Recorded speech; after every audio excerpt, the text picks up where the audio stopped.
Hey there folks, Rel here. Today we'll be taking a look at the various barrel attachments and all of the benefits and detriments that go along with them.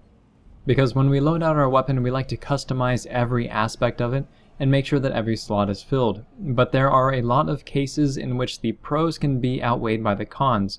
So hopefully we'll be able to give you some very specific insights as to what those detriments actually are. There are currently 3 barrel attachments in the game. You have the Suppressor, the Flash Suppressor, and the Compensator, and they're all purchased for 100 certs apiece. We'll overview them all, and then we'll break them down individually to show you the little quirks that are associated with them. Suppressors remove the muzzle flash. They mask your radar signature on the minimap when you fire your weapon. They change the audio of your weapon, and as a downside, they lower the range at which your damage drop-off begins, and they will also slow down your projectiles. The flash suppressors will remove your muzzle flash as well, but they don't mask your radar signature, they don't change your weapon's audio, and they also increase your cone of fire bloom values. Compensators decrease vertical recoil, making your weapon easier to control, but it also increases the range at which you show up on radar, and it also makes your hipfire cone a bit wider. So that was just a quick general overview, and as you could probably tell, each barrel attachment has its ups and it has its downs.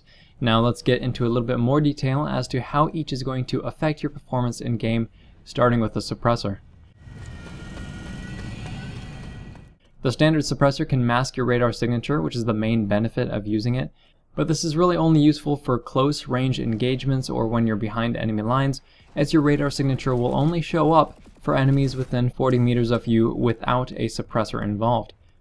Meaning that if you're sniping from a good safe distance with no one around, masking your radar signature isn't really that helpful, unless you already have people looking for you, and then your audio profile is actually what's going to be giving you away a lot of the times. And speaking of audio, slapping a suppressor on most weapons doesn't actually do a whole lot. Now here's an example of the audio from the NC's Rebel, I believe it was a Rebel pistol, from a good ways away.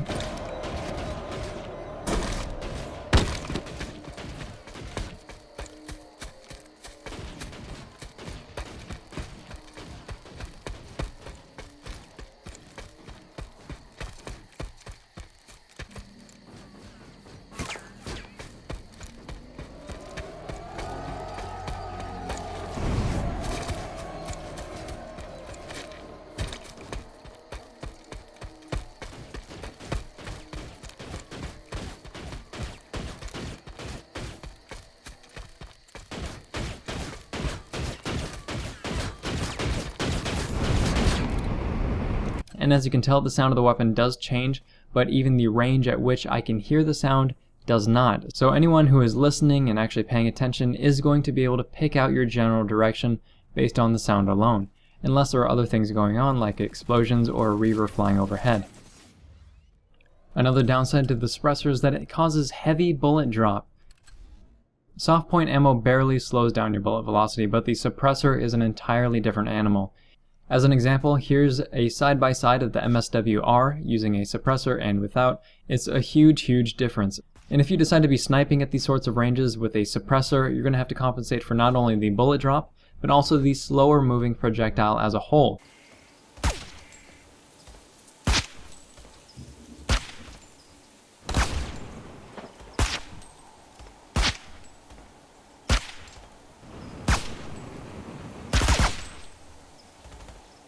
In close quarters though, this isn't much of an issue.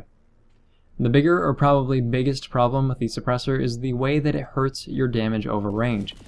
When you slap on a suppressor, it's going to nerf the range at which you do your maximum and minimum damage, and the change in this range actually depends from weapon to weapon. But it's not lowering the damage of the weapon itself, it's just changing the ranges at which those take place. I do want to stress that because a lot of people don't seem to understand it, and if you need me to explain more, then just shoot a comment below and then I'll try to use some different terminology. But for SMGs, your max damage range is reduced by 3 meters, and your minimum damage range is reduced by 10 meters. For semi-auto snipers, your max damage range is reduced by 10 meters, and your minimum damage range by 25 meters. Bolt-action sniper rifles are probably the same, but the testing has not been done, so I really can't say. For every other weapon in the game, your max damage range is reduced by 5 meters, and your minimum damage range by 25 meters. So if you're looking at a weapon like the GD7F with a suppressor, instead of dealing 100 damage at maximum range, which is 60 meters for that weapon, it's going to deal 100 damage starting at 35 meters instead.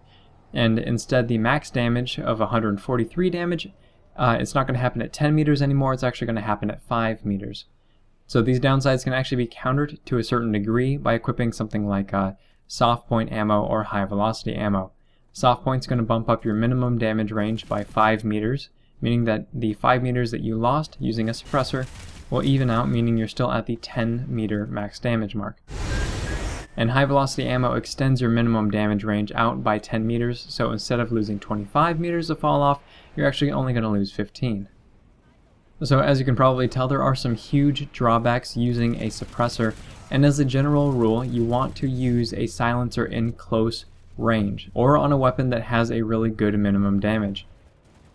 Because unless you're jamming your barrel down the enemy's throat, it's very likely that you'll be spraying your minimum damage at them to begin with. And not only that, but the radar signature masking is only useful when you're fighting within 40 meters of an enemy.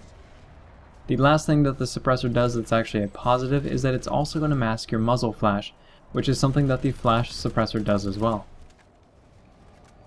The flash suppressor does not mask your presence on the minimap, but masking your muzzle flash is a big benefit, especially since Game Update 10 made it so your muzzle flash will render whenever you fire your weapon, and it actually used to be that the muzzle flash would not render at all, depending on your distance. So if you're a ways away from the enemy, you would only see the bullets, you wouldn't see the muzzle flash. And that said, I want to play a little game with you called Spot the Bad Guy. These screenshots have all been taken from Amerish, because Amerish tends to have the harshest light. Regardless of whether the sky is extremely bright or whether it's not, it's still going to cast dark shadows over dark ground, meaning that it can be very difficult to spot enemies at any time of day. So let's take a look at these screenshots and see if you can point out an enemy in the picture.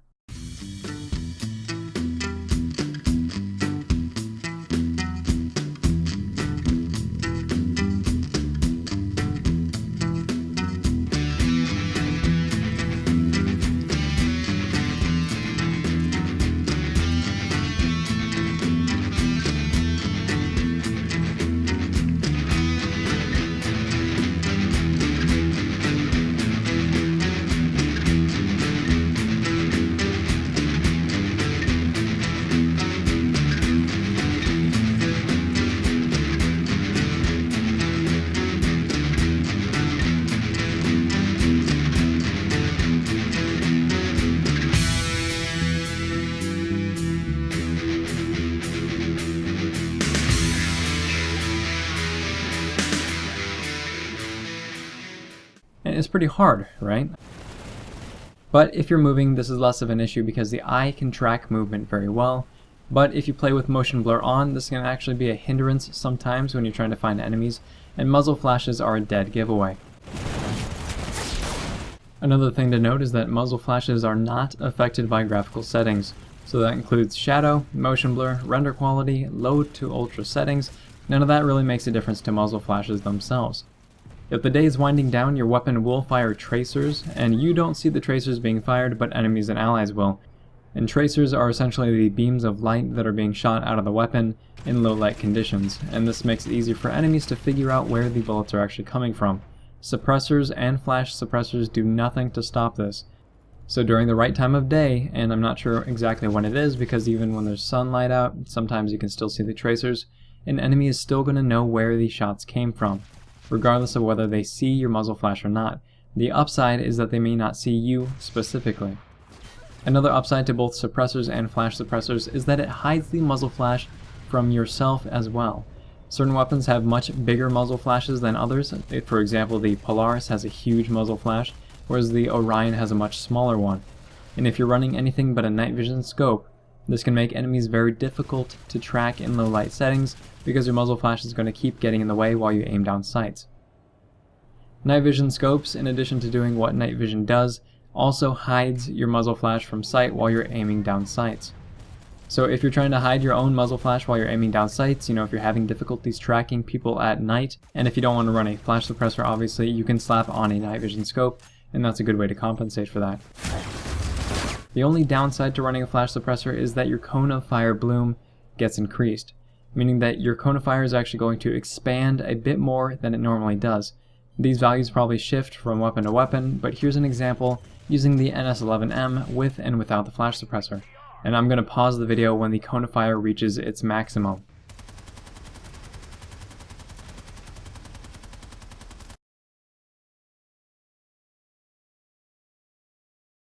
So as you can probably tell, the difference isn't amazingly, game-breakingly huge, especially if you're burst firing your weapon like you should be, but it is definitely noticeable.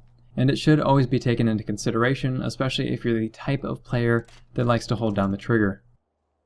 But remember that unlike the standard suppressor, you're not going to get bullet velocity drop, you're not going to get the damage drop, so the flash suppressor is a very solid option for most weapons that have access to it. And the compensator is about the opposite side of the spectrum. The suppressor focuses on short range, the flash suppressor works best at medium range, and the compensator is meant to give you a benefit at long range control. And it does that by lowering your vertical recoil. These values are going to change from weapon to weapon as of game update 8, which played a lot with the way that the attachments actually work, but the best advice I can give is to just go into the VR room and play with it that way, because you may not need a compensator to use your weapon effectively. Weapons that are just a nightmare to use from range, like the NC6 Gauss Saw, are obviously going to need the compressor and the advanced forward grip to turn them into those precise killing machines that they're supposed to be, but for everything else, definitely do some experimenting.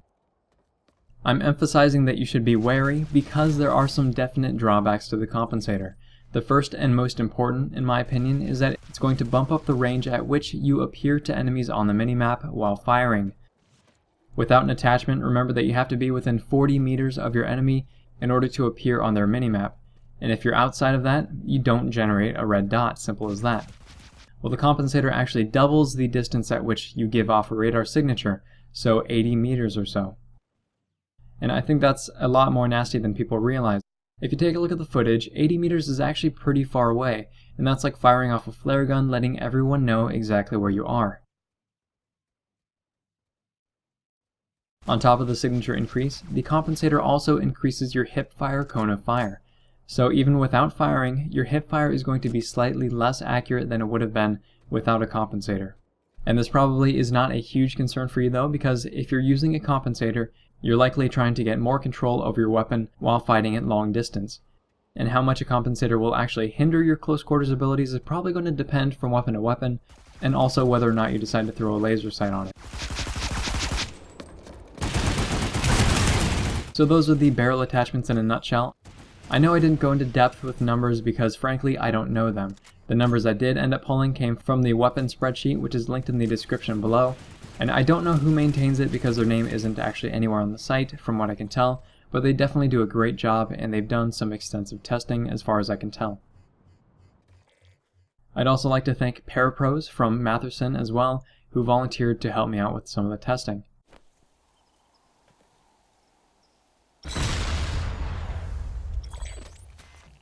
Overall, just remember that the barrel attachments are options that are going to be positively and negatively affecting your weapon.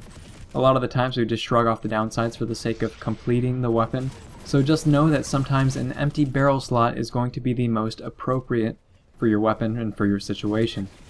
I do think it would be very cool if there were some barrel attachments that were just strictly upgrades, even minor or cosmetic ones that can customize that experience a little bit more. And an example would be a barrel that changed the pattern of the muzzle flash so that it sprayed down or sprayed out to the sides of the weapon instead of up and to the front, so it wouldn't obscure your view, but enemies would still be able to see it. And it's just little things like that, it's not really far-fetched, it's not a whole lot to ask. But anyway, if this video has been interesting or helpful, please feel free to like, subscribe, and tell your friends about the channel. And if there's anything you'd like to add, maybe hard numbers or just which weapons have the biggest flashes, etc., please feel free to leave a comment below. Thanks very much, folks. We're all signing off.